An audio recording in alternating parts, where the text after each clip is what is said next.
ಇವತ್ತು ಒಂದು ಮಲ್ಟಿಪರ್ಪಸ್ಸು ಸ್ವೀಟ್ ಚಟ್ನಿ ಮತ್ತು ಖಾರ ಚಟ್ನಿ ನಾನು ಯಾವ ರೀತಿ ಮಾಡ್ತೀನಿ ಅನ್ನೋದನ್ನು ಶೇರ್ ಮಾಡ್ಕೋತೀನಿ.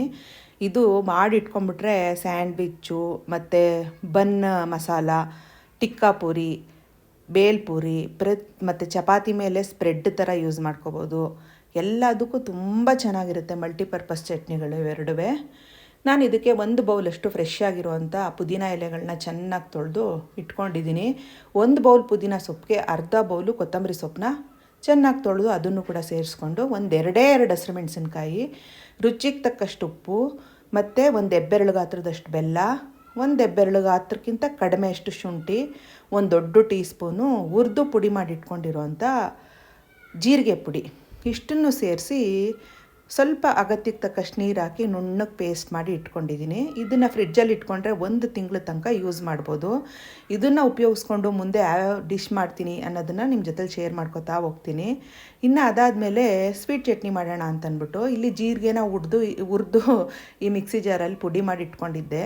ಅದೇ ಮಿಕ್ಸಿ ಜಾರ್ಗೆ ಚಿಕ್ಕ ಗ್ಲಾಸ್ ನೋಡ್ತಾ ಇದ್ದೀರಲ್ಲ, ಅದರಲ್ಲಿ ಈಕ್ವಲ್ ಕ್ವಾಂಟಿಟಿ 1 ಗ್ಲಾಸ್ ಹುಣಸೆಹಣ್ಣು, 1 ಗ್ಲಾಸ್ ಖರ್ಜೂರ ಇವೆರಡನ್ನು ಸೇರಿಸ್ಕೊಂಡು ಅಗತ್ಯಕ್ಕೆ ತಕ್ಕಷ್ಟು ನೀರು ಸೇರಿಸ್ಕೊಂಡು ಈ ಹಂತದಲ್ಲೇ 1 ಗ್ಲಾಸ್ ಬೆಲ್ಲನೂ ಕೂಡ ಸೇರಿಸ್ಕೋಬೋದು.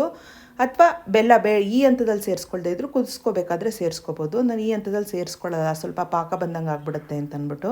ಒಬ್ಬೊಬ್ಬರು ಒಂದೊಂದು ಥರ ಮಾಡ್ತಾರೆ. ನಾನು ಮಾಡೋ ವಿಧಾನನ ಶೇರ್ ಮಾಡ್ಕೊತಾ ಇದ್ದೀನಿ. ತುಂಬ ಟೇಸ್ಟಿಯಾಗಿ ನಾವು ಹೊರಗಡೆ ಸ್ಟ್ರೀಟ್ ಸೈಡಲ್ಲೆಲ್ಲ ತಿಂತೀವಲ್ವ, ಬನ್ ಮಸಾಲ, ಟಿಕ್ಕಿ ಪೂರಿ ಅದಕ್ಕೆಲ್ಲ ಹಾಕ್ಕೊಡ್ತಾರಲ್ಲ, ಸ್ವೀಟ್ ಚಟ್ನಿ, ಖಾರ ಚಟ್ನಿ ಸೇಮ್ ಟೇಸ್ಟ್ ಕೊಡುತ್ತೆ. ನೀವು ಟ್ರೈ ಮಾಡಿ ನೋಡಿ. ಮುಂದಕ್ಕೆ ನಾನು ಇದನ್ನು ಉಪಯೋಗಿಸ್ಕೊಂಡು ರೆಸಿಪೀಸ್ಗಳನ್ನ ಶೇರ್ ಮಾಡ್ಕೋತೀನಿ. ಹಾಗೇ ಅದಕ್ಕೆ ಅಗತ್ಯಕ್ಕೆ ತಕ್ಕಷ್ಟು ನೀರನ್ನ ಹಾಕ್ಕೊಂಡು ಚೆನ್ನಾಗಿ ಕುದಿಸ್ಕೊತಾ ಇದ್ದೀನಿ. ಆವಾಗಲೇ ಹೇಳ್ದಂಗೆ ಈಕ್ವಲ್ ಕ್ವಾಂಟಿಟಿಲಿ ಬೆಲ್ಲನೂ ಸೇರಿಸ್ಕೊಂಡಿದ್ದೀನಿ.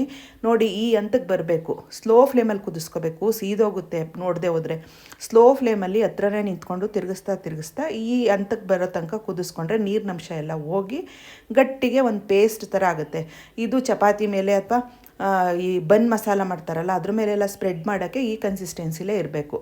ಅದಕ್ಕೋಸ್ಕರ ಈ ಥರ ಮಾಡಿಕೊಂಡು ಸ್ಟವ್ ಆಫ್ ಮಾಡಿಕೊಂಡು ಇದಕ್ಕೆ ಹುರಿದು ಪುಡಿ ಮಾಡಿ ಇಟ್ಕೊಂಡಿದ್ನಲ್ಲ, 1 ಟೀ ಸ್ಪೂನ್ ಜೀರಿಗೆ ಪುಡಿ, 1 ಟೀ ಸ್ಪೂನ್ ಚಿಲ್ಲಿ ಪೌಡರು, ಒಂದು 1/4 ಟೀ ಸ್ಪೂನ್ ಉಪ್ಪು ಇಷ್ಟನ್ನ ಸೇರಿಸ್ಕೊಂಡು ಚೆನ್ನಾಗಿ ಮಿಕ್ಸ್ ಮಾಡಿಕೊಂಡು ಅದು ತಣ್ಣಗಾದ್ಮೇಲೆ ಈ ಥರ ಒಂದು ಗಾಜಿನ ಶೀಶಕ್ಕೆ ಹಾಕಿಟ್ಕೊಂಡ್ಬಿಟ್ರೆ ವಿತೌಟ್ ಫ್ರಿಡ್ಜ್ ಕೂಡ ಇದನ್ನು 1 ತಿಂಗಳು ಇಟ್ಕೋಬೋದು ನಾವು ಹೊರಗಡೆ.